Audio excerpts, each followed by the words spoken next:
ಅಖಾಡ big fight ವಿಶೇಷ ಅದನ್ನು ಮತ್ತೆ ಮುಂದುವರಿಸ್ತಾ ಇದ್ದೀನಿ. ನಾನು ಇಲ್ಲಿ ಒಂದು ಪ್ರಶ್ನೆ ಕೇಳಬೇಕಾಗಿತ್ತು ಆನಂದವ್ರೀಗ ಈ ಇಡೀ ವಿಚಾರಗಳಲ್ಲಿ ಮತ್ತು ಇಡೀ ವಿಚಾರಗಳಲ್ಲಿ ನಾವು ಚೆಕ್ ಮಾಡಿಕೊಂಡಾಗ ಫ್ರೇಮ್ ಮಾಡೋಕ್ಕೆ ಟ್ರೈ ಮಾಡ್ತಾ ಇದ್ದಾರೆ. ಈಗ ಡಿ ಕೆ ಶಿವಕುಮಾರ್ ಅವರಿಗೆ ಇಡಿ ಕೇಸನ್ನು ಹೊಸ್ತಲ್ಲ.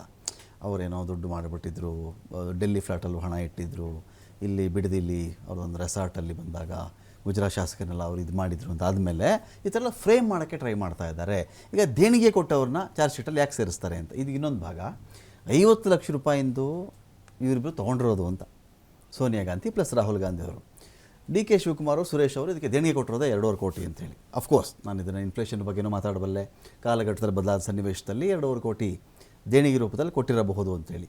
ಅದು 5,000 ಕೋಟಿ ಇತ್ತು, 2,000 ಕೋಟಿ ಅಂದಿದ್ದ ಮಾತಕ್ಕೆ ನಾನು 2 ಕೋಟಿ ಕೊಡಬಾರ್ದ ಅಂಥೇಳಿ ದೇಣಿಗೆ ಕೊಟ್ಟವ್ರನ್ನ ಫ್ರೇಮ್ ಮಾಡ್ತಾ ಇದೆ BJP ಅಂತ, ನಾಟ್ ಇಡಿ. ಫ್ರೇಮ್ ಮಾಡಿಸ್ತಾ ಇದ್ದಾರೆ ಇವರು. ಹೇಗಿದು ನೋಡಿ ಸರ್, ನೀವು ಹೇಳ್ತೀರಾ BJP ಅವರು ಫ್ರೇಮ್ ಮಾಡ್ತಾ ಇದ್ದಾರೆ, ಅದು ನಾನಲ್ಲ, ಸಾರ್ವಜನಿಕರು ಹೇಳ್ಬೋದು ಅಥವಾ ಹೇಳ್ಬೋದು ಅಥವಾ ಕಾಂಗ್ರೆಸ್ನವರೇ ಹೇಳ್ಬೋದು. ನನ್ನ ಪಕ್ಷದ ಪರವಾಗಿ ನಾನು ಇಷ್ಟೇ ಹೇಳೋದು. ನೋಡಿ, ಇಡಿ ಅವ್ರ ಕೇಸ್ನ ಮುಂದುವರಿಸ್ತದೆ. ಎಷ್ಟೋ ವರ್ಷಗಳಿಂದ ನಡೀತಾ ಇರೋ ಕೇಸ್ ಇದು. ಸಡನ್ನಾಗಿ 2 ವರ್ಷದ್ದು ಸೆಲೆಬ್ರೇಷನ್ ಆಗುತ್ತೆ ಸಿದ್ದರಾಮಯ್ಯ ಅವ್ರದ್ದು. ಸಡನ್ನಾಗಿ ಪರಮೇಶ್ವರ್ ಅವ್ರ ಅಗೇನ್ಸ್ಟೂ ಒಂದು ಇದು ಬರ್ತಾ ಇದೆ, ಅಲಿಗೇಷನ್. ಅವರು ಕಾಲೇಜಲ್ಲೂ ರೇಡ್ ಆಯಿತು, ಇಲ್ಲೂ ಕೂಡ ಏನೋ ಆಯಿತು. ಇದು ಯಾಕೆ ಕಾಂಗ್ರೆಸ್ ಅವ್ರದ್ದೇ ಏನೋ ಒಳ ಜಗಳದ್ದು ಯಾರೋ ಇನ್ಫಾರ್ಮೇಶನ್ ಕೊಡ್ತಾ ಇರ್ಬೋದು, ಇವಾಗ ಎತ್ತು ಕೊಡ್ತಾ ಇರ್ಬೋದು ಇನ್ಫಾರ್ಮೇಶನ್ನ. ಹೀಗೂ ನೀವು ಯೋಚನೆ ಮಾಡ್ಬೋದಲ್ವಾ, ಯಾಕೆ ಬಿಜೆಪಿ ಅಂತ ಹೇಳ್ತೀವಿ, ಎಲ್ಲದಕ್ಕೂ ನಮಗೆ ಯಾಕೆ ಕ್ರೆಡಿಟ್ ಕೊಡ್ತೀರಾ? ಕುಮಾರಸ್ವಾಮಿ ಅವ್ರ ಮಾತನ್ನು ನಂಬೋದಾದ್ರೆ ಅದು ನೀವು ಡಿ ಕೆ ಶಿವಕುಮಾರ್ ಅವರು ಅಂತ ಹೇಳ್ತಾ ಇದ್ದೀರಿ. ಪರಮೇಶ್ವರ್ ಅವರು ಕೂಡ CM ರೇಸಲ್ಲಿದ್ದಾರೆ. ಡಿ ಕೆ ಶಿವಕುಮಾರ್ ಅವರು ಪರಮೇಶ್ವರ ಸಂಸ್ಥೆ ಮೇಲೆ ದಾಳಿ ಮಾಡಿಸ್ಬಿಡ್ಲಿ ಅಂತ ಹೇಳಿ ಇದನ್ನ ಮುಂದಿನ ಮುಖ್ಯಮಂತ್ರಿ ಹುದ್ದೆ ಅಥವಾ ಕುರ್ಚಿಯ ಮೇಲೆ ಟಬಲ್ ಹಾಕಿರತಕ್ಕಂಥವ್ರು ಅಂತ ಹೇಳಿ ಕುಮಾರಸ್ವಾಮಿ ಅವರು ಕೋಟ್ ಮಾಡ್ತಾ ಇದ್ದಾರೆ. ಹಾಗಾದ್ರೆ ಪರಮೇಶ್ವರ್ ಅವ್ರ ಮೇಲೆ ಡಿ ಕೆ ಶಿವಕುಮಾರ್ ಮಾಡ್ತಾ ಇದ್ದಾರೆ. ಒಂದು ಇದಿರ್ಬೋದು ಅಂತ, ಆದ್ರೆ ಇದೆ ಅಂತ ಹೇಳಕ್ಕಾಗಲ್ಲ. ಪ್ಲಸ್ ಆ ಇನ್ಫಾರ್ಮೇಶನ್ ಬಂದ್ಮೇಲೆ ಇನ್ವೆಸ್ಟಿಗೇಷನ್ ಏಜೆನ್ಸಿ ಏನ್ ಮಾಡಬೇಕು ಅದನ್ನ ಮಾಡಿದೆ. ಅವರು ಕರೀತಾರೆ, ಕರೆದ್ಬಿಟ್ಟು ಮಾತಾಡಿಸ್ತಾರೆ ಅಂಡ್ ಇನ್ವೆಸ್ಟಿಗೇಷನ್ ರಿಪೋರ್ಟ್ ಹಾಕ್ತಾರೆ. ಅದ್ರ ಮೇಲೆ ಕೋರ್ಟಲ್ಲಿ ಅದಕ್ಕೆ ಉತ್ತರ ಕೊಡಬೇಕಾಗತ್ತೆ. ಈ ರೀತಿ ಪ್ರೊಸೀಜರಲ್ಲಿ ಏನ್ ನಡಿಬೇಕೋ ಅದು ನಡೀತಾ ಇದೆ. ಇದು ಎಲ್ಲದರ ಮಧ್ಯ ಯಾಕೆ ಎಲ್ಲ ಕ್ರೆಡಿಟ್ ಭಾರತವನ್ನ ಸ್ವಚ್ಛ ಮಾಡ್ತಾ ಇರೋದು BJP ಅಂತ ಕೊಡ್ತಾ ಇದೀರಾ? ನಾವು ಅದು ತೊಗೊಳಕ್ ರೆಡಿ, ನಾವು ಸ್ವಚ್ಛ ಮಾಡ್ತಾ ಇದೀವಿ, ಅದಂತೂ ನಿಜ. ಆದ್ರೆ ಆ ಪ್ರೊಸೀಜರ್ ಏನಿದೆ ಆ ಪ್ರೊಸೀಜರ್ ನಡ್ಕೊಂಡು ಹೋಗ್ಬೇಕು. ಇದರಲ್ಲಿ ಸುಮ್ಮನೆ BJP ಮಧ್ಯ ತರೋದಕ್ಕಿಂತಲೂ ಇಡಿ ಅವರು ಒಳ್ಳೆ ಕೆಲಸ ಮಾಡ್ತಾ ಇದಾರೆ ಅಂತ ನಾವು ಅದನ್ನ ವಿರೋಧ ಪಕ್ಷಗಳ ನಾಯಕರನ್ನ ತಾವು ಸ್ವಚ್ಛ ಮಾಡೋದು ಬೇರೆ, ಮುಕ್ತ ಮಾಡ್ಬಿಡೋದು ಬೇರೆ ಅಂತ. ವಿರೋಧ ಪಕ್ಷ ಇಲ್ಲಿ ಕಾಂಗ್ರೆಸ್ ಅವರೇ ಅಲ್ಲ. ತಮಾಷೆ ಏನು ಅಂದ್ರೆ, ನೀವು ವಿರೋಧ ಪಕ್ಷ ಅಂತೀರಾ, ಅವರೇ CM, DCM, ಹೋಮ್ ಮಿನಿಸ್ಟರ್. ಅಂದು ಕರ್ನಾಟಕ ನ್ಯಾಷನಲ್ ಪಾಲಿಟಿಕ್ಸ್ ಅಲ್ಲಿ ವಿರೋಧ ಪಕ್ಷ ಆತರ ನೋಡಕ್ ಬರಲ್ಲ. ಇಲ್ಲಿ ಇವರು ಸ್ವಚ್ಛ ಭಾರತ, ವಿರೋಧ ಪಕ್ಷ ಮುಕ್ತ ಭಾರತ ಮಾಡ್ಬಿಟ್ರೆ ಅಲ್ಲ ಸರ್. ಈಗ ನಾನು ಒಂದು ಪಾಯಿಂಟ್ ಹೇಳಿದ್ನಲ್ಲ ನಿಮ್ಗೆ. ಈಗ ನಾವು ಇಲ್ಲಿ ಕಾಂಗ್ರೆಸ್ನವರು ಪವರ್ ಅಲ್ಲಿ ಇದ್ದಾರೆ. ಇಲ್ಲಿಂದ ವಿಷಯಗಳು ಈ ಟೈಮಲ್ಲೇ ಯಾಕೆ ಬಂತು? 2.5 ವರ್ಷ ಇವ್ರು 2 ವರ್ಷದ ಸೆಲೆಬ್ರೇಷನ್ ಆದ ಟೈಮಲ್ಲೇನೆ ಏನ್ ಅವ್ರ ಒಳ ಜಗಳನ ಯಾರೋ ಎತ್ಕೊಡ್ತಾ ಇದಾರ ಗೊತ್ತಿಲ್ಲ. ಏನ್ರಿ ಆನಂದ್ ನೋಡಿ, ಇವಾಗ ಸರ್ ಹೇಳಿದ್ರು ಕ್ರೆಡಿಟ್ ಎಲ್ಲ BJPಗೆ ಹೋಗ್ತಾ ಇದೆ, ಇಡಿ ಅವರು ಎಲ್ಲ ಮಾಡ್ತಾ ಇರೋದು, ಇಷ್ಟೊಂದು ಕ್ರೆಡಿಟ್ ಬರ್ತಾ ಇದೆ. ಈ ಕ್ರೆಡಿಟು ಇಡಿ ಅವರು ಇವಾಗ ಇಷ್ಟೊಂದು ಹುಮ್ಮಸ್ಸು ಶಕ್ತಿ ತುಂಬಿಕೊಂಡು ಕಾಂಗ್ರೆಸ್ನವ್ರ ಮೇಲೆ ಈ ಥರ ದಾಳಿಗಳು ಮಾಡೋದಿದೆಯಲ್ಲ, ಇದನ್ನೇ ಯಾಕೆ PM ಕೇರಲ್ಲಿ ಮಾಡಿಲ್ಲ?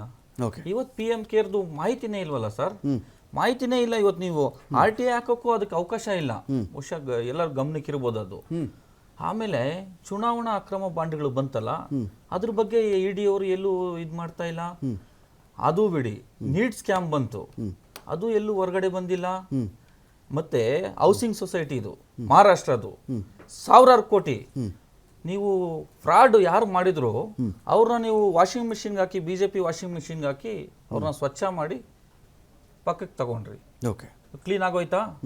ಇದೇ ಇಮಾನ್ ಬಿಸ್ವಾ ಅವರು ಏನದು ಪೋರ್ಟ್ಫೋಲಿಯೋಗೆ ದುಡ್ಡು ಕೊಟ್ಟು ಇದು ಮಾಡಿ ಅದು ಸ್ಕ್ಯಾಮ್ ಆಯಿತು, ಅವ್ರನ್ನ ಕರ್ಕೊಂಡ್ರಿ. ಅವ್ರು ಸ್ವಚ್ಛ ಆಗೋದ್ರ ನಿಮ್ಮ ಲೆಕ್ಕದಲ್ಲಿ? ಯಾಕೆ ಇಡಿ ಅವ್ರು ಸುಮ್ಮನೆ ಇದ್ದಾರೆ? 2014 ಬಂದಂಥ ನಂತರದಲ್ಲಿ ಇಡಿ ಅವರು ಇವತ್ತು ಕೇಂದ್ರ ಸರ್ಕಾರದ ಕಪಿಮುಷ್ಟಿಯಲ್ಲಿದ್ದಾರೆ. ಅವ್ರು ಕೇಂದ್ರ ಸರ್ಕಾರದವ್ರು ಅಂದರೆ ನಿಮ್ಮ ಮೇಲೆ ದಾಳಿ ಮಾಡ್ತಾರೆ ಬೇರೆ. ಯಾಕೆ BJP ಅವರು ಎಷ್ಟು ಜನ ಕರಪ್ಷನ್ಸ್ ಇಲ್ಲ ಸರ್? ನಾನು ಹೇಳಿದ್ದೆಲ್ಲ BJP ಅವರೇನೆ. ಇಲ್ಲಿದ್ದಂಥವ್ರು ಅಲ್ಲಿಗೆ ಸೇರ್ಕೊಬಿಟ್ರು. ಸೊ 2014 ನಂತರ ಅಧಿಕಾರದಲ್ಲಿ ಬಂದಂತಹ ನರೇಂದ್ರ ಮೋದಿ ಅವರು ಇಡಿ ಅವ್ರನ್ನ, CBI ಅವ್ರನ್ನ ಇವ್ರನ್ನೆಲ್ಲಾನು ತಮ್ಮ ಕಪಿಮುಷ್ಟಿಗೆ ತಗೊಂಡು ಯಾರ್ಯಾರು ಇವ್ರಿಗೆ ಬೆಳೀತಾ ಇದ್ದಾರೆ ಅಂದ್ರೆ ಯಾರ್ಯಾರು ಇವ್ರಿಗೆ ಇವಾಗ ಮಾತಾಡೋದು ಅವ್ರ ವಿರುದ್ಧವಾಗಿ ಯಾರ್ಯಾರು ಮಾತಾಡ್ತಾ ಇದ್ದಾರೆ, ಯಾವ್ಯಾವ ಚಟುವಟಿಕೆಗಳು ಅವ್ರ ವಿರುದ್ಧ ನಡೀತಾ ಇದೆ ಅನ್ನೋದನ್ನ ಅವ್ರ ಗಮನಕ್ಕೆ ಬಂದಂತ ಸಂದರ್ಭದಲ್ಲಿ ಇಂತಹ ದಾಳಿಗಳನ್ನ ಮಾಡ್ತಾರೆ. ರಾಜಕೀಯ ಪ್ರೇರಿತ ದಾಳಿಗಳಿದು. ಇವತ್ತು ರಾಜಕಾರಣ ಮಾಡ್ತಾ ಇರೋದು ಇಡಿ CBI ಇಟ್ಕೊಂಡು ಇವತ್ತು ನರೇಂದ್ರ ಮೋದಿ ಅವ್ರ ಸರ್ಕಾರ ಮಾಡ್ತಾ ಇರೋದೇ ಅದು ಸರ್. ಇದರಲ್ಲಿ ಎರಡು ಮಾತಿಲ್ಲ. ಸಾಕಷ್ಟು ದಾಳಿಗಳು ನೋಡಿ, ಇವತ್ತು 100 ದಾಳಿ ನಡೆದಿದೆ, ಅದರಲ್ಲಿ 90 ದಾಳಿ ಕಾಂಗ್ರೆಸ್ನವ್ರ ಮೇಲೆ ಇರ್ತದೆ, ಬೇರೆ ಪಕ್ಷದವ್ರ ಮೇಲೆ ಇರ್ತದೆ. ಈಗ ಅಂತ ಅಮೂಲ್ಯ ರತ್ನಗಳನ್ನ ತಾವು ಕಳ್ಕೊಂಡ್ರಿ ಅಂತ ಬೇಜಾರಿದೆ ಸರ್. ನಾವು ಅಮೂಲ್ಯ ರತ್ನಗಳು ಕಳ್ಕೊಂಡಿಲ್ಲ. ನಾವು ಯಾರು ಯಾವತ್ತೂ ಕೂಡ ವಾಶ್ ಮಾಡ್ಬಿಟ್ರು, ಕಳ್ಕೊಳ್ಳಿಯಾಗಿ ಇಲ್ಲೇ ಇರಬೇಕಾಗಿತ್ತು ಅಂತ ಕಾಂಗ್ರೆಸ್ನವ್ರು ವಾಷಿಂಗ್ ಮಷೀನ್ ಅಲ್ಲಿ ಹಾಕಬಾರ್ದಾಗಿತ್ತು. ಒಂದ್ ನಿಮಿಷ, ಇವತ್ತು ಯಾವುದೇ ವ್ಯಕ್ತಿ ಆಗಿರ್ಲಿ ಅವನು ಭ್ರಷ್ಟಾಚಾರ ಮಾಡಿದ್ರೆ ಭ್ರಷ್ಟಾಚಾರಿನೇ, ಜೈಲ್ಗೆ ಹಾಕ್ಬೇಕಾಗಿತ್ತು. ಓಕೆ, ಜೈಲ್ಗೆ ಹಾಕ್ಬೇಕಾಗಿತ್ರಿ. ಯಾಕೆ ನೀವು ನಿಮ್ ಪಾರ್ಟಿಗೆ ಸೇರ್ಸ್ಕೋತೀರಾ? ಅವಾಗ ನಿಮ್ಮ ಹತ್ರ ಬಂದ್ರೆ ಸ್ವಚ್ಛ, ಇಲ್ಲಿದ್ರೆ ಭ್ರಷ್ಟ. ನಿಮ್ ಜೊತೆ ನಿಮ್ಗೆ ಅವರಿಂದ ದೇಣಿಗೆ ತಗೋತೀರ ನೀವು? ದೇಣಿಗೆ ಲೆಕ್ಕನೇ ಅಲ್ವಾ ಇಲ್ಲಿ? ಅವರು 100 ಕೋಟಿ ನಿಮ್ಗೆ ಇಲ್ಲಿ ಕರಪ್ಷನ್ ಮಾಡಿ ನಿಮ್ಗೆ ಕೊಟ್ಟಿರ್ತಾರೆ, ನೀವು ಅವ್ರನ್ನ ಸೇರ್ಸ್ಕೊಂಡಿರ್ತೀರಾ. ಇವತ್ತು ಇದಷ್ಟೇ ಉದ್ದೇಶ ಬಿಜೆಪಿದು. ಇವತ್ತು ರಾಜಕೀಯ ಪ್ರೇರಿತವಾಗಿ ಮಾಡುವಂತ ಕೆಲಸಗಳು. DK ಶಿವಕುಮಾರ್ ಮೇಲೆ ಎಷ್ಟು ಮಾಡಿಲ್ಲ ಇವತ್ತು. ಸೊ ಇದು ಒಂದು ಕೂಡ ಇವತ್ತು ಮಾಡಿರೋ